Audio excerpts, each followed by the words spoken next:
Welcome. I'm Bev Adams. I own an independent paper crafting business showcasing products from Stampin' Up. I made this beautiful card with products from Stampin' Up. I sell these products and also a few items to make crafting more convenient. I have the free detailed directions for this project on my website. And you'll also find links for all the products that I used to be taken to my online store at Stampin' Up. You'll see where to find all of that at the end of this video, so don't worry about taking notes. It's time to put stamps, ink, and paper together.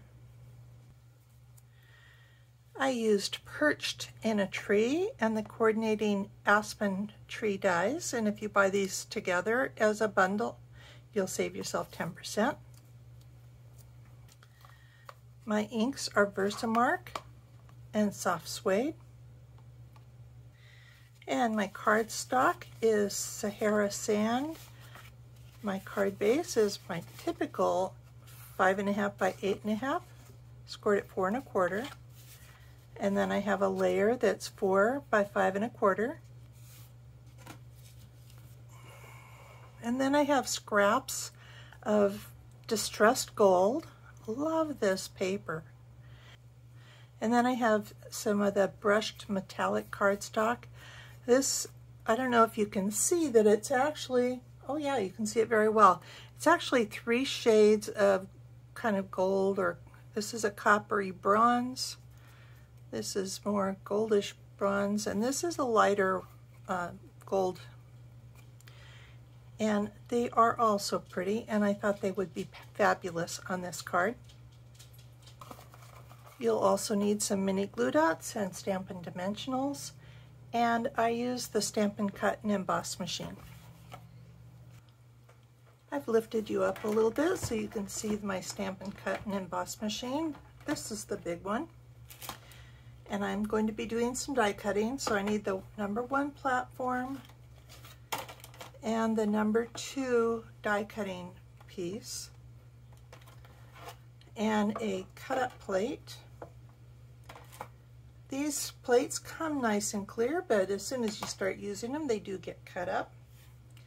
And when they get too cut up, I replace them. I'm not there yet, I don't think. So I need my piece of cardstock. And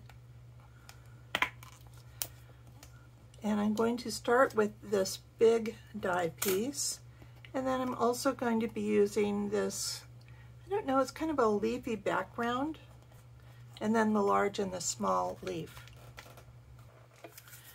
So I'm going to put the large piece down on the Sahara Sand, cutting side down, and I want to be sure and center it as best I can, and cover it with my clear plate, my second plate, and roll it through.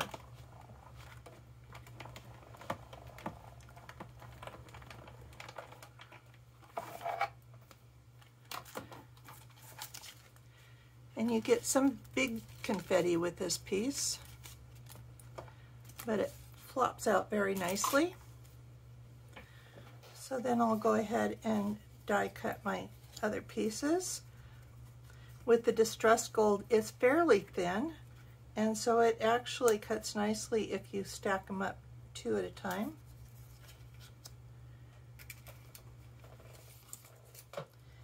And then I'm going to use the big leaf and the small leaf, and I need to run it through a second time for the other big leaf.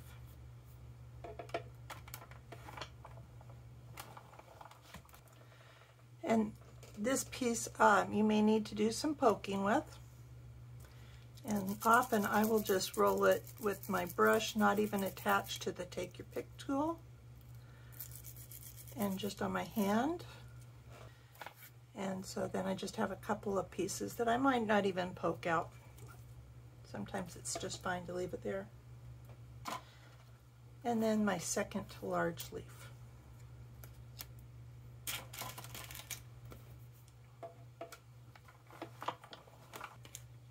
And I brought you back down a little bit.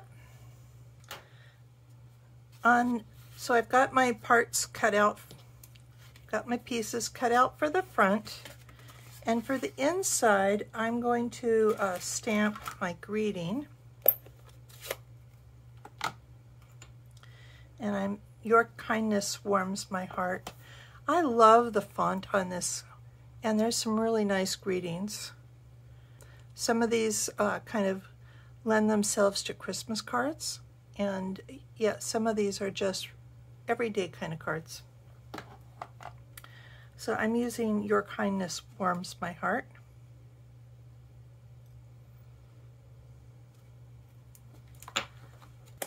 And then I'm going to stamp just in Versamark.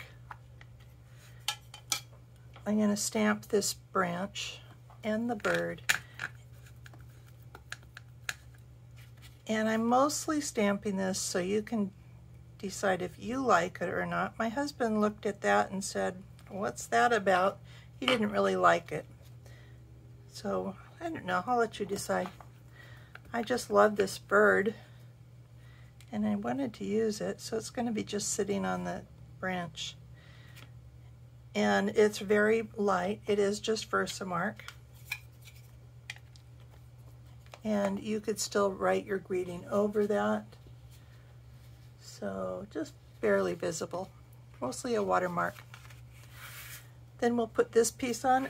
When I showed you what you need for, when I showed you the dimensionals, I was showing you the big ones, but you may need some of the mini dimensionals as well for this card. Putting one in each of the corners. But you're going to want to support most of these tree branches. So I'm going to put them as close as I can get to the sides here.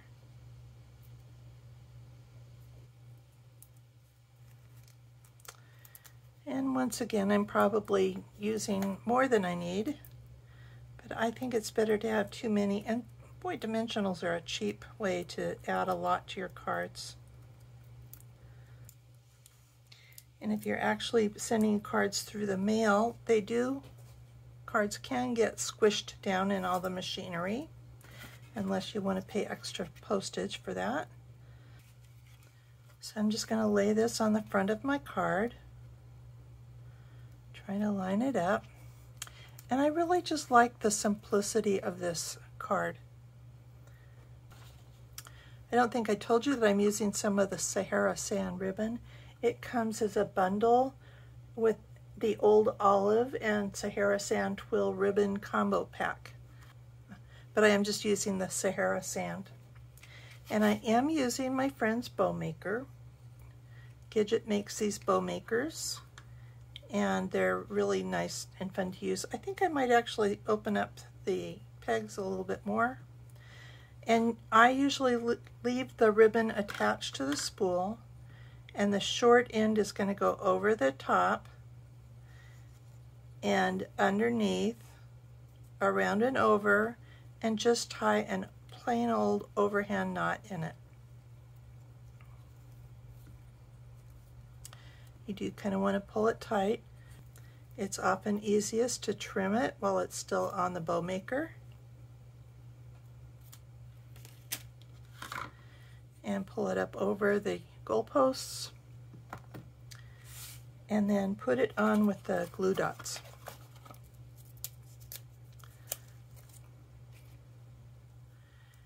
And I like to use plenty of glue dots too, so I usually put a couple on the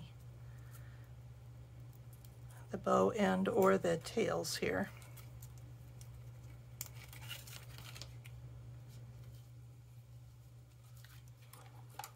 I also want to put the leaves on, and they can be put on just like that, but they look a little bit flat to me. So I'm kind of bending them a little bit in the middle and using my thumb to kind of roll that just a bit and roll it over around the edges.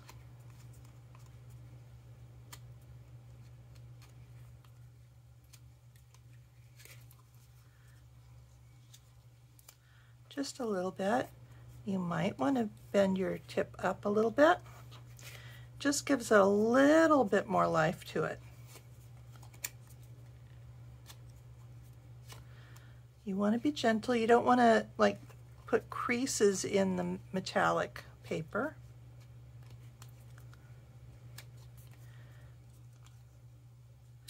You don't want to rub out all the embossing either, but just a little bit.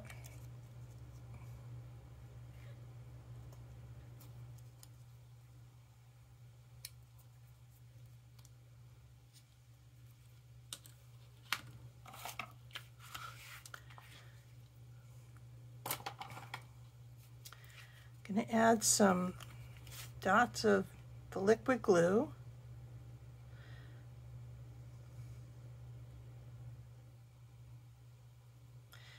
And again, there are some wider places that are good for putting glue dots on. And if you let it dry a little bit, which I tend not to do because I get impatient, but if you let it dry a few seconds, the glue stays sticky and you'll have less trouble with any glue seeping out of the edges if you're too close to the edge.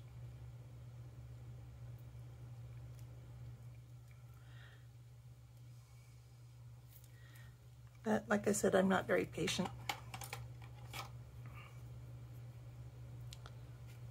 So I'm just going to send these off to the side.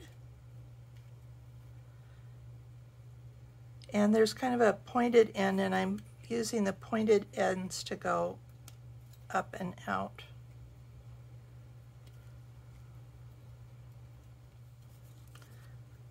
I think I'm going to put the darker one in the back, so I'm going to glue this flat down, maybe one dimensional here.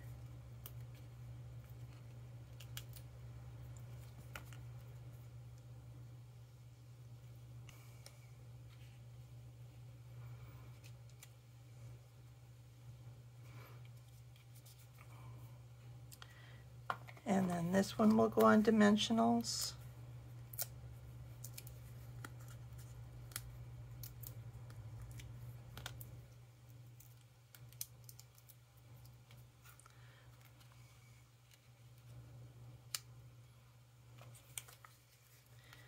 And another couple of dimensionals for the little leaf.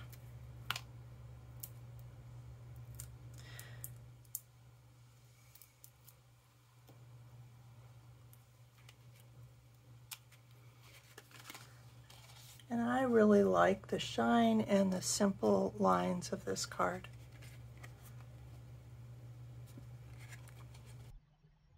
Here is the web address for this project, where you'll find the free directions and links for the products I used. You can click individual products or the Add All to the cart. You will be able to remove products you don't need or add more products. I have lots of resources on my website. Most of them are free. It's easy to miss some of those resources or to get lost exploring. Let me take you on a quick tour. Just under the banner image are 6 links. Under Shop, you'll find links to the products from Bev, Shopping Strategies, my frequent shopping points, and a sampling from the clearance rack. Under Inspiration, you can link to scroll all of my projects since 2011. The products may be retired, but you may be inspired by a layout, color combination, or a technique. I have the basics, where I've written about stamps, ink and paper, cutting, adhesives, and my favorite tools. You'll find a link to Techie Tips and an easy link back to my latest post. Click on Getting Organized, and you'll find some of my resources for stamp case slips, product labels, large labels for designer series paper, and more. Case inserts for dies, embellishments, and anything I think might fit in a stamp case, including ink refills. You'll also find color tools and charts, a practically free stamp pad storage solution, tabs and a quick reference for the annual catalog, and plans for toolkits. I have a video of my craft wall and more. Click on Evernote Current Products and you can learn how to share my notebook. This notebook has a note for every current product from Stampin' Up! It allows you to search by color, image, product type, word, phrase, or event, and more. I include French, German, and Dutch names and numbers when available, and the prices for all the markets. Evernote synchronizes on your phone, tablet, and/or your desktop or laptop computer, so you can look through the Stampin' Up! Catalog from anywhere, anytime. You can copy my notes for the products you own so you can find just what you're looking for. When products retire, I move them to the Retired Products Notebook, which I also share, and I host a notebook for Paper Pumpkin. Click on Sip Together and then Let's Stamp to come stamp with me or join my Sip Together team. There's also a link to learn a bit about me. The sitemap will help you navigate all these links from one page. And there are quick links along the side of my page.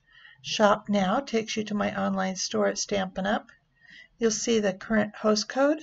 It would be a great help to me if you use that if you are ordering less than $150. You can click on the current catalogs to page through them online. And then there are my links to my 5 most recent posts. Thank you very much for stopping by and hope to see you soon.